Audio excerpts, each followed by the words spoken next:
Hey guys, this is Hot Noob here, and in this video I'm going to be showing you guys a nice little preview of my new CMS system. It's called HNCMS, and it's not very original in terms of the name, but in terms of the content and everything else, it is extremely original in my opinion. The whole idea behind it was that I wanted to create a hybrid website that was good for both PCs and mobile devices. The hybrid portion of it is that the content is not exactly the most user-friendly or mobile device friendly.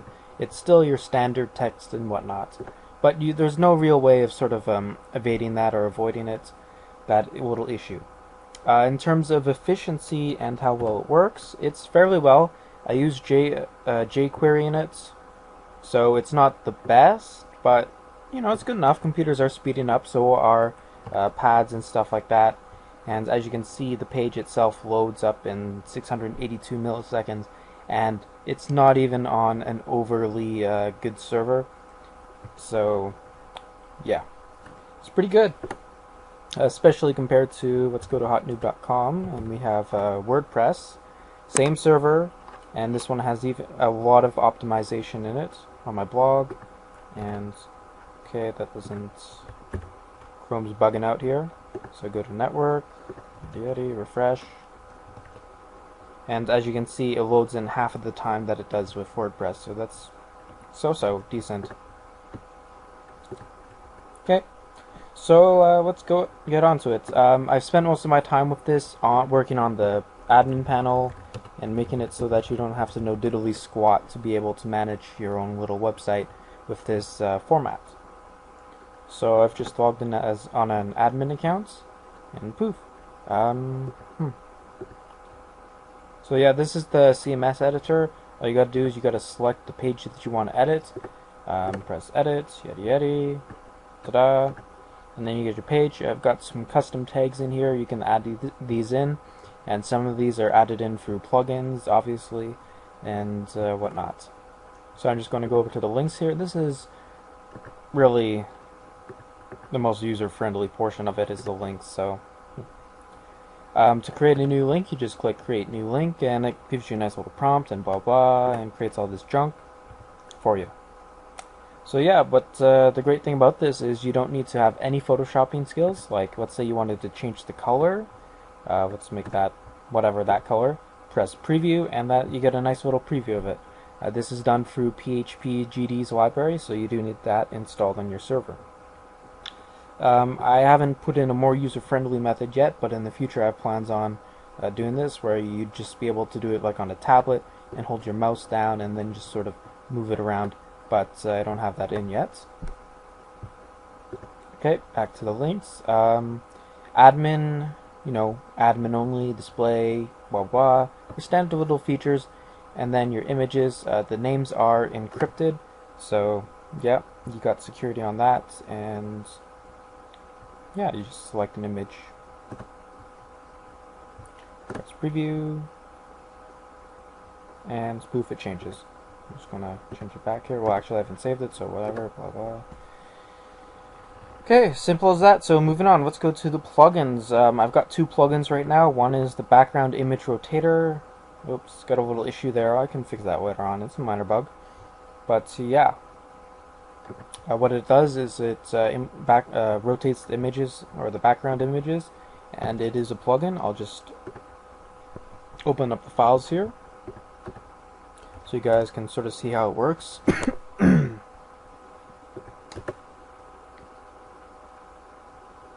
don't know why my computer's lagging so much.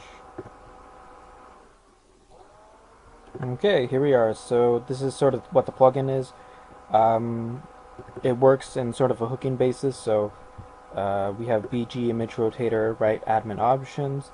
Now this one's not really hooked, this is just something that you can optionally add in. It's sort of expected that every plugin has this function, so I never really put this into the hooking system. But yeah, here's a hook here, and this is a BG, or background image rotator hook index. So what this does is it puts a hook on the index file, or whatever. So you go here, and this is the image rotator code. Simple as that. Yeah, I don't want to get too technical here, so I'm just going to go ahead and close that there. Back to the admin panel here.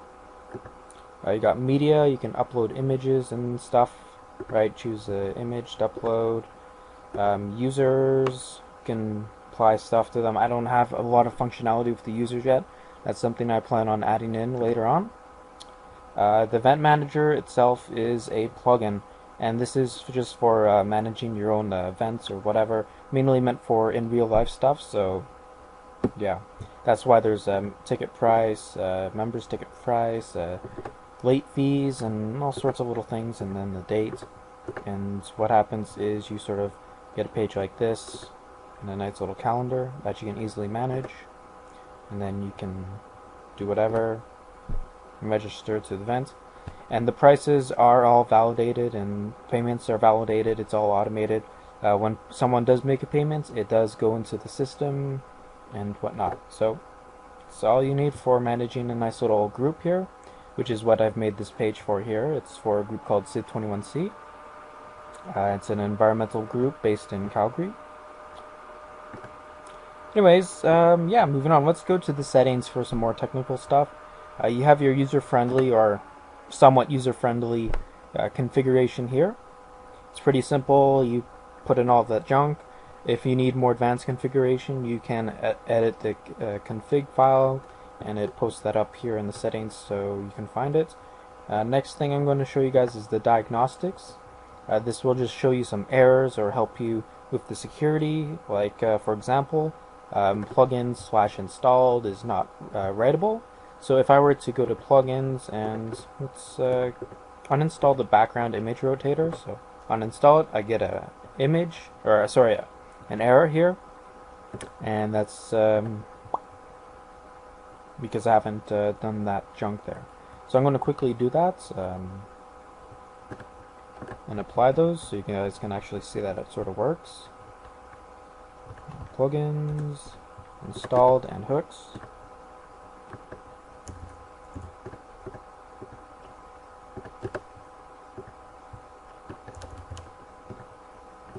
Okay. And then when I load up the diagnostics again, it should be changed. So as you can see, it's now writable, and when I go to uninstall this plugin, it says plugin uninstalled, and all of a sudden it's not on the plugin. Oh wait, what's this? Oh, it's still on the plugin list. I lied, but it's not installed. So if I were to refresh this, uh-oh, no background image, no rotation, whoops. Well, whatever. Yeah, it's just the way that plugin works. You need to add in a background image here, and it puts it in. Anyways, moving on. It's just going to reinstall that plugin there. Install plugin, plugin installed. Refresh it, and now the code's back there, and you got your nice little fancy background image junk. So yeah, before releasing this, which I'm going to be doing probably by Monday, next Monday, I got to add in a couple more features, and one of them is stuff like password recovery and all those basic features. And then yeah, hopefully in the future I'm going to be adding in a blog plugin and a forum plugin and, you know, a bunch of other plugins. I will be releasing this thing for free, but it's going to be ad supported, and I'll have the option in to let people remove the ads for like $5 a month. I haven't really decided on the price yet. So yeah, this is Hot Noob here, and you guys can come check out my blog at hotnoob.com, and I'll see you guys later.